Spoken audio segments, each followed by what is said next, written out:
Fé para crer na natureza humana e divina de Jesus.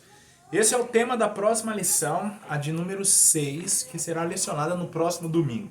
Eu sou o professor Lucas Gomes e estou muito feliz em saber que você escolheu o meu canal para prepararmos juntos a próxima aula. Agora eu irei explicar a você o primeiro tópico, que tem por título Singularidade de Jesus. Mas já convido você a também assistir as explicações que deixei para o tópico 2 e o tópico 3. Já dizendo a você que o tópico 3 está imperdível, pois falaremos sobre a quinosis, o esvaziamento do Cristo. Será mesmo que Jesus, ao encarnar, ou o Cristo, ao encarnar, abriu mão de todos os seus atributos e não era então onisciente, onipresente, onipotente, e então foi revestido do Espírito Santo no batismo para ter esses atributos? Essas questões nós iremos discutir no terceiro tópico. Então, assiste o primeiro, assiste o segundo e o terceiro, que já estão disponíveis. É só você entrar aqui no canal, ir na parte de playlist e você irá encontrar todos os vídeos.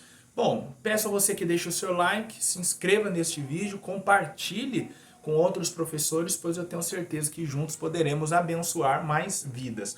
Bom, o primeiro tópico que nos fala sobre a singularidade de Jesus já é iniciado nos falando sobre o Cristo ser plenamente divino e plenamente homem. Isso é muito importante porque desde os gregos se falava então que Jesus era metade homem e metade Deus. E ainda hoje nós ouvimos muitos pregadores, ensinadores caírem nessa heresia ao falarem que Jesus era 50% homem e 50% Deus. Ou então, quando não falam isso, dizem que ele era 100% homem e 100% Deus. Qualquer pessoa que conhece minimamente de matemática ou física sabe que não dá para você colocar 100% de duas coisas em um único recipiente. Não dá. Ou você coloca 99% de uma coisa e 1% de outra, ou você coloca 50-50. Enfim, não dá para você colocar 100% da mesma quantidade em um único produto. Então, ou em um único recipiente. Então, qual é a melhor forma de entender a natureza humana e divina em Jesus? Porque se nós falarmos que ele era metade homem, metade Deus, quais os problemas?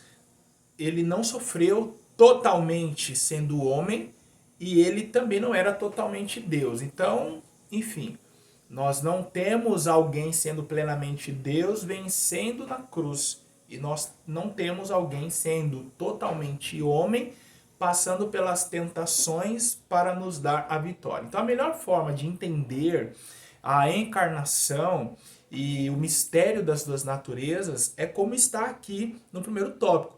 Ele era plenamente divino e ele era plenamente humano.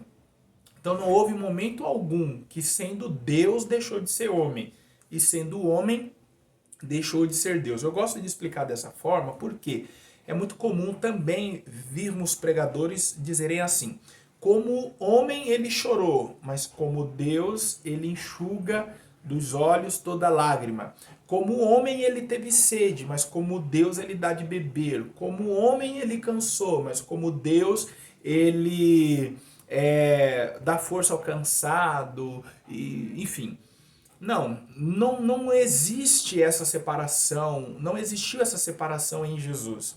Em alguns momentos ele respondia como Deus, em outros momentos ele respondia como homem. Não, porque em qualquer uma das ações ele estaria vulnerável. Sendo somente homem, ele estaria vulnerável, pois não era Deus, e sendo somente Deus, também teríamos um problema, porque para cumprir a exigência divina concernente a vencer o pecado, vencer a morte, tinha que ser plenamente homem.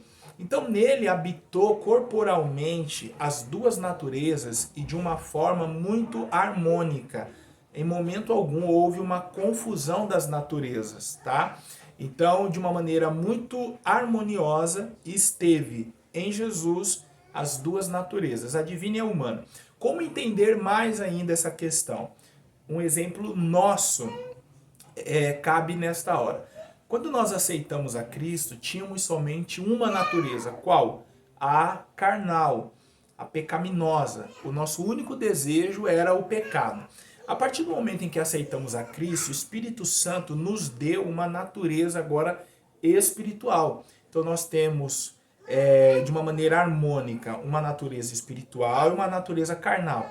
É por isso que a que mais alimentamos, ela vence. Paulo, escrevendo aos Gálatas, no capítulo 5, a partir do verso 16, ele falou sobre o conflito, a batalha que existe entre essas duas naturezas. O espírito luta contra a carne para que ela não faça o que deseja, e a carne luta contra o espírito para que ele não faça aquilo que deseja. Fazendo-nos então entender que as maiores batalhas que um homem pode enfrentar são as batalhas interiores. Nós somos o nosso próprio inimigo. Nós temos condições de nos auto-sabotar. Diante disso, o que precisamos então? Buscar uma inclinação para as coisas espirituais. Isso só é possível a partir de uma vida espiritual. Então, quando você ora, quando você consagra, quando você se disponibiliza para Deus, você está fortalecendo a sua natureza espiritual. Quando você peca, é porque a natureza carnal naquele momento falou mais alto. Então, em Cristo não havia essa confusão que há em nós.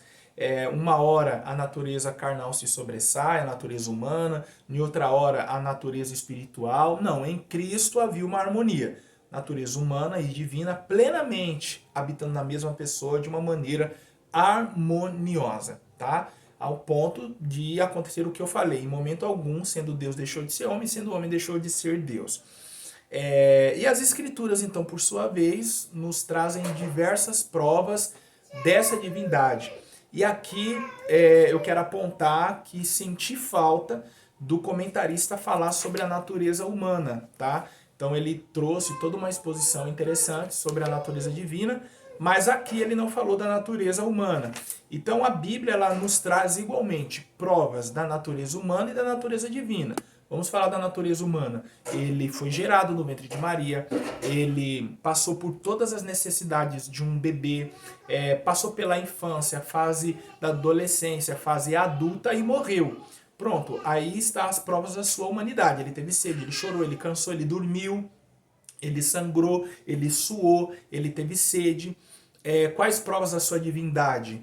Ele andou sobre o mar, ele acalmou tempestades, então isso mostra o seu poder sobre a natureza. Ele sabia o que as pessoas pensavam sem abrir a boca, ele expulsou demônios, ele curou, ele perdoou pecados. Então em tudo isso nós vimos as suas prerrogativas divinas. Ele ressuscitou, então ele não somente morreu, mas ele ressuscitou. Então a Bíblia nos dá provas infalíveis da sua humanidade e da sua divindade.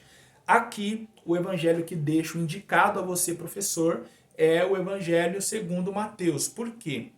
No evangelho segundo Mateus, nós temos um esforço por parte do evangelista de provar que Jesus era o Messias. Então ele coloca Jesus, ou ele mostra que Jesus esteve em todos os cenários proféticos acerca do Messias. Por isso que é muito comum nós percebermos o evangelista falar assim: para que se cumprisse as escrituras, Jesus fez isso, aconteceu aquilo, ele falou aquilo. Por quê? Mateus está nos mostrando então que todas as profecias concernentes ao Messias se cumpriram no Cristo.